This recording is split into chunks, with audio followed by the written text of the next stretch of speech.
ಡಿಸೆಂಬರ್ನಲ್ಲಿ D K Shivakumar ಮುಖ್ಯಮಂತ್ರಿ ಆಗ್ತಾರೆ ಅಂತ ರಕ್ತದಲ್ಲಿ ಬರೆದು ಕೊಡ್ತೀನಿ ಅಂತ ಹೇಳಿದ್ದೆ. ಜನವರಿಯಲ್ಲಿ ಹೇಳ್ತೀನಿ ನನ್ನ ರಕ್ತ ಒಣಗಿದೆಯೋ ಹಸಿ ಇದೆಯೋ ಅಂತಾರೆ. MLCಗಳ ಮಾತು ಕೇಳಬೇಡಿ, ನಾನು ಮತ್ತು ನನ್ನಂಥವರ ಮತದಿಂದ ಮುಖ್ಯಮಂತ್ರಿ ಆಗೋದು ಅಂತ. ಆವಾಗಲೇ ಹೇಳಿದೆ ನಾನು. ಎಸ್ ಟಿ ಸೋಮಶೇಖರ್ ನಿನ್ನೆ ಡಿನ್ನರ್ ಮೀಟಿಂಗಿಗೆ ಬಂದಿದ್ದರು. BJPಯ ಉಚ್ಚಾಟಿತ ಶಾಸಕರವರು ಪಕ್ಷ ವಿರೋಧಿ ಚಟುವಟಿಕೆ ನಡೆಸಿದ್ದಕ್ಕಾಗಿ ಎಸ್ ಟಿ ಸೋಮಶೇಖರ್, ಶಿವರಾಮ್ ಹೆಬ್ಬಾರ್ ಇಬ್ಬರನ್ನು BJPಯವರು ಹೊರಗಾಕಿದ್ದಾರೆ. ಎಸ್ ಟಿ ಸೋಮಶೇಖರ್ ಮೂಲತಃ ಕಾಂಗ್ರೆಸ್ನವರು, ಡಿ ಕೆ ಶಿವಕುಮಾರರಿಗೆ ನಿಷ್ಠರು. 2018ರಲ್ಲಿ ಕುಮಾರಸ್ವಾಮಿ ಅವರನ್ನು ಮುಖ್ಯಮಂತ್ರಿ ಮಾಡಿದ ಕಾಂಗ್ರೆಸ್ JDS ಸರ್ಕಾರ ಬಂದಾಗ ಕಾಂಗ್ರೆಸ್ನಿಂದ ಶಾಸಕರಾಗಿದ್ದವರು. ಈ 17 ಜನ ಶಾಸಕರೇನು ಪಕ್ಷಾಂತರ ಮಾಡಿ ಆಪರೇಷನ್ ಕಮಲದಲ್ಲಿ BJPಗೆ ಬಂದ್ರಲ್ಲ, ಅವರ ಪೈಕಿ ಇವರು ಒಬ್ಬರು ಕಳೆದ ಚುನಾವಣೆಯಲ್ಲಿ ಗೆದ್ದಿದ್ದಾರೆ. ದಿನ ಬೆಳಗಾದರೆ ಅವರು ಡಿ ಕೆ ಶಿವಕುಮಾರ್ ಅವ್ರ ಜೊತೆಗಿರ್ತಾರೆ. ಮುಂದಿನ ಎಲೆಕ್ಷನ್ನಲ್ಲಿ ಮತ್ತೆ ಕಾಂಗ್ರೆಸ್ ಕ್ಯಾಂಡಿಡೇಟ್ ಆಗೋರೆ ಅವರು ಯಶವಂತಪುರದಿಂದ.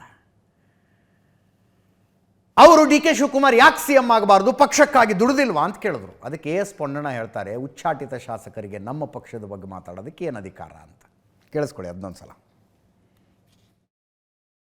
ಯಾಕೆ ಆಗಬಾರ್ದು? ಡಿ ಕೆ ಶಿವಕುಮಾರ್ ಒಂದು ಸಾರಿ ಮುಖ್ಯಮಂತ್ರಿ ಯಾಕೆ ಆಗಬಾರ್ದು? ಈಗ ಮುಂದೆ ಯಾವಾಗಲಾರಾಗಲಿ ಅವ್ರ ಹಣೆಯಲ್ಲಿ ಬರೆದಿದ್ರೆ ಮುಖ್ಯಮಂತ್ರಿ ಆಗೇ ಆಗ್ತಾರೆ. ಅವ್ರ ಹಣೆಯಲ್ಲಿ ಬರೆದಿಲ್ಲ ಅಂತಂದರೆ ಮುಖ್ಯಮಂತ್ರಿ ಆಗಲ್ಲ. ನೋಡ್ರಿ, ಶಿವಕುಮಾರ್ ಯಾವ ಕಾರಣಕ್ಕೂ BJPಲಿ ಹೋಗೋದಿಲ್ಲ. ಕಾಂಗ್ರೆಸ್ಸಲ್ಲೇ ದುಡ್ದಿದ್ದಾರೆ, ಶ್ರಮ ಹಾಕಿದ್ದಾರೆ, ಹೋರಾಟ ಮಾಡಿದ್ದಾರೆ, ಪಕ್ಷ ಕಟ್ಟಿದ್ದಾರೆ. ಯಾಕೆ BJPಗೆ ಯಾಕೆ ಹೋಗಿ ಮಂತ್ರಿ ಆಯ್ತಾರೆ? ಅವರು ಕೂಲಿ ಯಾರು ಕೊಡೋದಿಲ್ಲ ಅಂತ ಹೇಳ್ತಕ್ಕಂಥವ್ರು ಯಾರಿದ್ದಾರೆ? ಕಷ್ಟಪಟ್ಟಿಲ್ವಾ? ಇಡೀ ರಾಜ್ಯ ಸುತ್ತಾಡಿಲ್ವಾ? ಅಲ್ಲಿ ಏನೂ ಇಲ್ಲ, ಊಟದ ಬಗ್ಗೆ ಮಾತ್ರ ಚರ್ಚೆ ಆಯಿತು ಅಷ್ಟೇ. ಅಲ್ಲ, ಪೊಲಿಟಿಕ್ಸ್ ಅಲ್ಲಿಲ್ಲ, ಡಿನ್ನರ್ ಇತ್ತು. ಅದರಿಂದ ಅಲ್ಲಿ ಯಾವುದೇ ರೀತಿಯಾದಂಥ ರಾಜಕೀಯ ಚರ್ಚೆ ಆಗಿಲ್ಲ. ಮತ್ತು ಮೊನ್ನೆ ನಡೆದಂಥ ಶಾಸಕಾಂಗ ಪಕ್ಷದ ಸಭೆಯಲ್ಲೂ ಕೂಡ ಡಿನ್ನರ್ ಇತ್ತು. ಅಲ್ಲೇ ಪೊಲಿಟಿಕ್ಸು ಚರ್ಚೆ ಆಯಿತು. ಅವರು ಭಾರತೀಯ ಜನತಾ ಪಕ್ಷದಿಂದ ಉಚ್ಚಾಟನೆ ಆಗಿದ್ದಾರೆ. ಅದರಿಂದ ಸ್ವತಂತ್ರವಾಗಿ ಮಾತಾಡ್ತಾರೆ. ಅವ್ರು ಯಾವುದೇ ಪಕ್ಷಕ್ಕೆ ಸೇರಿದವರಲ್ಲ. ಅಲ್ಲ, ನಮ್ಮ ಪಕ್ಷದ ವಿಚಾರ ಅವರು ಏನೂ ಮಾತಾಡಿಲ್ಲ. ಅವ್ರು ಮಾತಾಡಲು ಕೂಡುದು. ಅವ್ರು ನಮ್ಮ ಪಕ್ಷಕ್ಕೆ ಸೇರೋಂಗೂ ಇಲ್ಲ. ಆದರೆ ಅಲ್ಲೂ ಇಲ್ಲ, ಅವರು ಇಲ್ಲೂ ಇಲ್ಲ. ಪಾಪ ಅತಂತ್ರವಾಗಿದ್ದಾರೆ.